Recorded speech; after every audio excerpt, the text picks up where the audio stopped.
नमस्कार दोस्तों, know your finance with एवरल में आपका स्वागत है।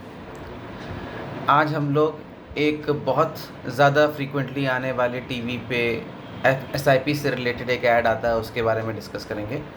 और एक जो पैसे को ग्रो करने से रिलेटेड एक जो मिथ है, उसके बारे में डिस्कशन करेंगे।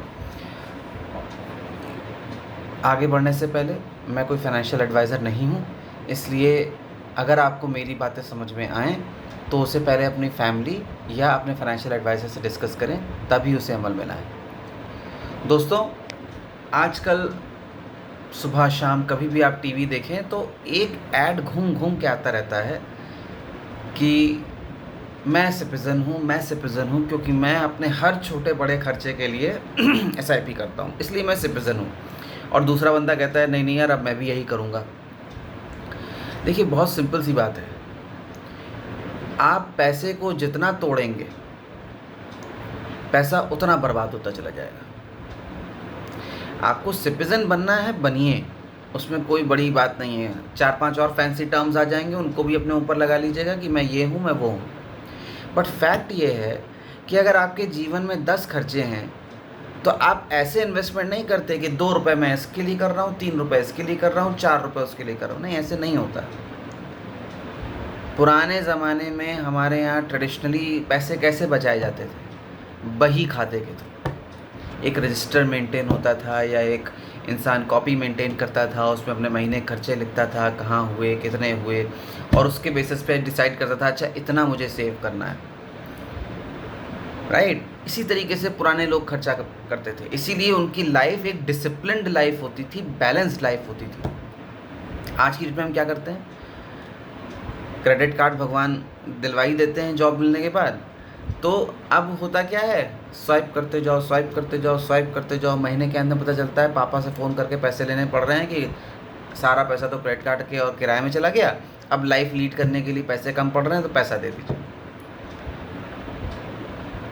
तो अगर आपके पता है आपको कि आपको 10 खर्चे होने हैं साल में and you need money for that, तो बजाय अपने पैसे को 10 पार्ट में ब्रेक करके उसे 10 चीज़ों में इन्वेस्ट करने के, किसी एक फंड को पकड़िए और उसमें एसआईपी करिए।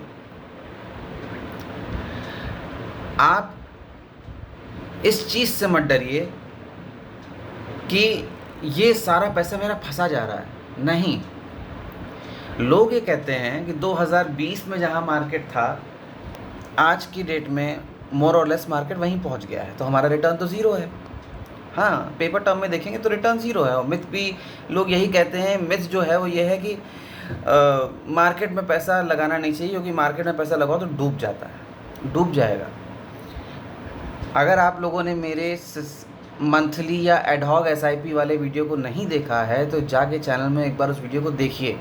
उसमें मैंने आपसे क्लियरली कहा है कि आप जब एसआईपी करते हैं तो जितनी बार आपको एनएवी, मार्केट रेट में जो एनएवी चल रही है, आपकी अपनी एनएवी जितनी बार कम दिखे उससे, या अपनी एनएवी जितनी बार ज़्यादा दिखे उससे, पैसा डालिए।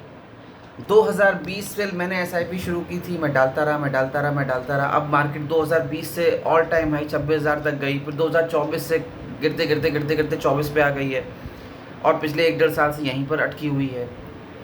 तो वो लोग जिन्होंने एडहॉक इन्वेस्टिंग करी होगी एसआईपी की, मैं मान ही नहीं सकता कि उनको रिटर्न नहीं मिला, क्योंकि मैं खुद वही करता हूँ। मेरे साथ के जितने लोग हैं सबके प्रोफाइल नेगेटिव हैं। आज भी मेरा प्रोफाइल 23% कैगर पे है। इसलिए नहीं है कि मैंने कुछ ऐसा कर लिया जो मैंने आपको नहीं बताया ना।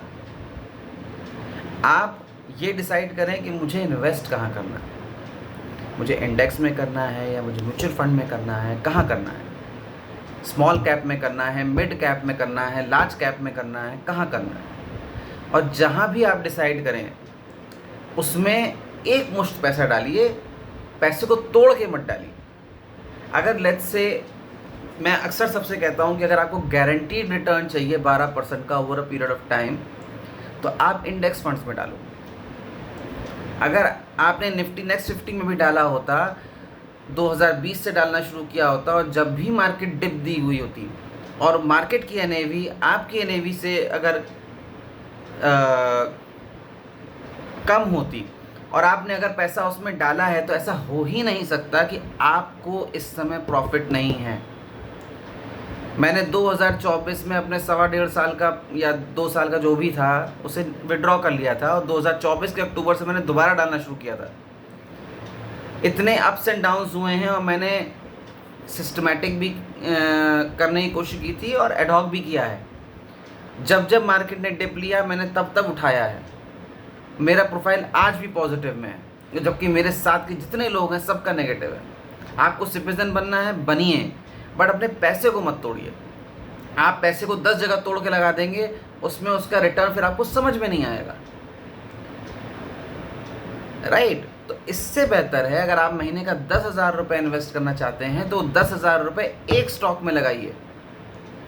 सिटीजन बनिए, बेवकूफ़ नहीं। ये जो सुबह से शाम तक ऐड आते हैं ना, ये बेवकूफ़ी के ऐड होते हैं। सिटीजन बनना एक डिसिप्लिन के साथ, एक अप्रोच के साथ, एक स्ट्रैटेजी के साथ फ़ायदा देगा, बेवकूफ़ी के साथ नहीं। तो मेरी आपसे रिक्वेस्ट है, आप अपने पैसे को बर्बाद मत करिए।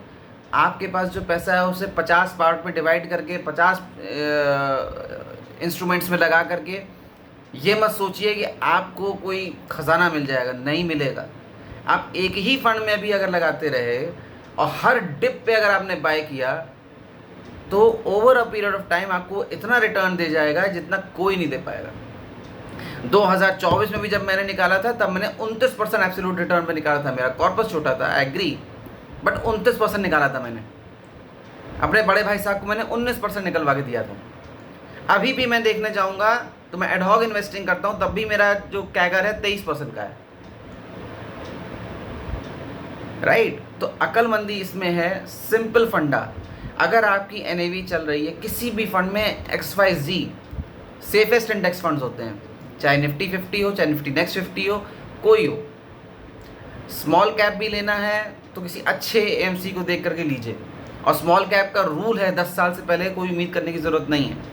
सो coming back to the point, कोई भी फंड आपको लेना हो लीजिए। जब भी मार्केट डाउन हो और आपको लगे कि एनएवी मार्केट की आपकी अपनी एनएवी से कम होने वाली है तो आप इन्वेस्टमेंट कीजिए। सपोज़ कीजिए आपकी एनएवी चल रही है 20 रुपया और मार्केट की एनएवी चल रही है 1950 और मार्केट आज गिर गई तो मतलब और कम हो जाएगी उसकी एनएवी, तो आप उसमें इन्वेस्टमेंट कीजिए। इसे कहते हैं एडहॉक इन्वेस्टिंग। इस तरीके से क्या होगा, आप हर गिरे रेट पे यूनिट्स उठाएंगे और उस यूनिट को जो आप उठाते जा रहे हैं उससे आप अपनी एनएवी को कम करते जा रहे हैं, एवरेज एनएवी को। तो कल जब मार्केट भागना शुरू होगी तो आपकी एवरेज एनएवी बहुत कम हो चुकी होगी, ज़्यादा से ज़्यादा यूनिट आपने उठा ली होंगी, और जब मार्केट भागेगी तो इनटू दैट हो जाएगा। तब जो रिटर्न देखने को मिलेगा तब आपका कैगर आपको बताएगा कितना बढ़िया आपका रिटर्न रहा है। ना कि ये कि आप 100 इंस्ट्रूमेंट में अपने पैसे को डिवाइड करके डाल दीजिए कि ये मेरे घूमने के लिए, ये मेरे चाय पीने के लिए, ये मेरे घर खरीदने के लिए, ये मेरी इसके लिए, ये मेरे उसके लिए। कोई फ़ायदा नहीं होने वाला। आप पैसे को डिवाइड कर देंगे, पैसे को बर्बाद कर देंगे, और वो जो रिटर्न देगा भी तो उसमें आप सेटिस्फाइड नहीं होंगे। तो मेरी आपसे रिक्वेस्ट है, बजाय 100 इंस्ट्रूमेंट्स में एंट्री लेने के एक कोई इंस्ट्रूमेंट पकड़िए अच्छा। मेरे हिसाब से आप इंडेक्स फंड्स लीजिए, क्योंकि हिंदुस्तानी जो है चाहता है श्योर शॉर्ट रिटर्न, और श्योर शॉर्ट रिटर्न आपको सिर्फ इंडेक्स फंड दे सकते हैं, क्योंकि वो बने ही हैं ऊपर जाने के लिए। अगर वो नीचे आ गए हैं तो उठाइए, अगर आपका प्रोफाइल नेगेटिव में है तो उठाइए, कहीं से भी पैसा अरेंज कीजिए, उठाइए, क्योंकि इंडेक्स वापस ऊपर जाएगा। आज नहीं जाएगा, 5 साल बाद ऊपर जाएगा। आई होप आपको समझ में आया होगा।